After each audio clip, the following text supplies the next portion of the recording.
Putin has no plans to visit annexed areas, according to the Kremlin.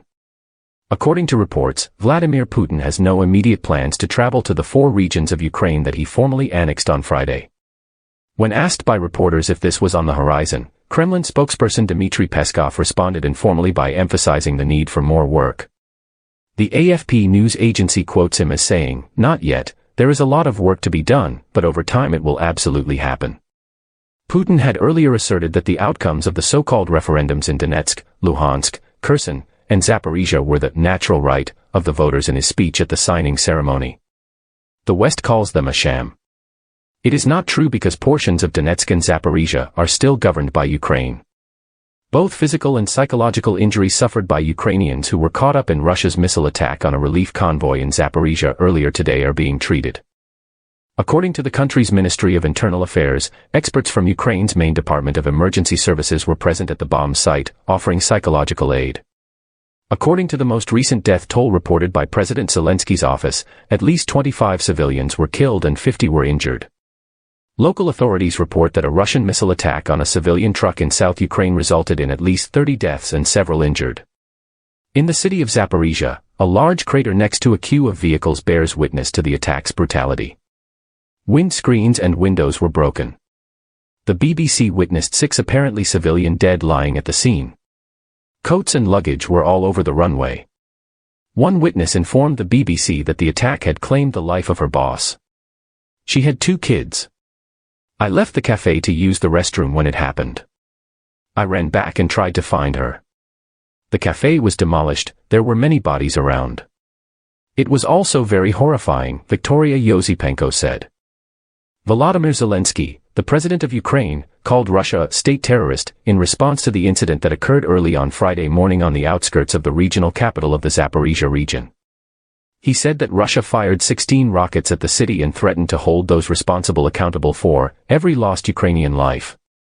People were getting ready to travel to the area that was under Russian occupation to pick up their families and provide humanitarian aid when the convoy was attacked.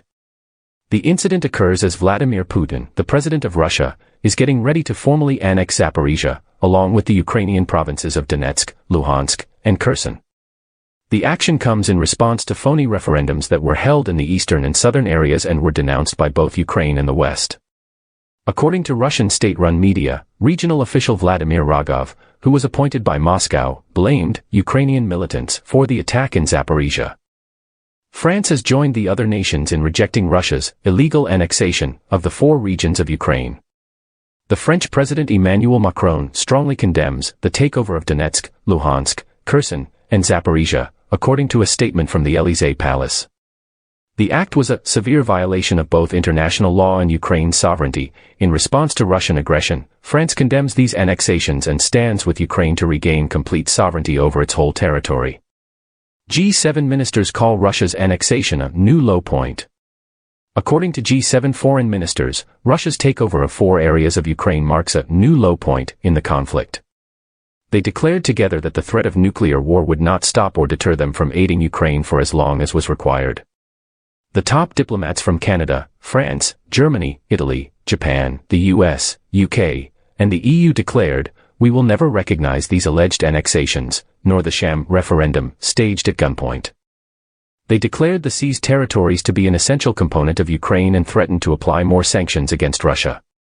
President Joe Biden spoke more bluntly that America and its allies are not going to be intimidated by Putin, his reckless words and threats. Biden states the following while discussing the annexation at the White House: "The United States is never going to recognize this. And quite frankly, the world is not going to recognize it either. He can't seize his neighbor's territory and get away with it as simple as that. And we're going to stay the course. America is fully prepared with our NATO allies to defend every single inch of NATO territory, every single inch.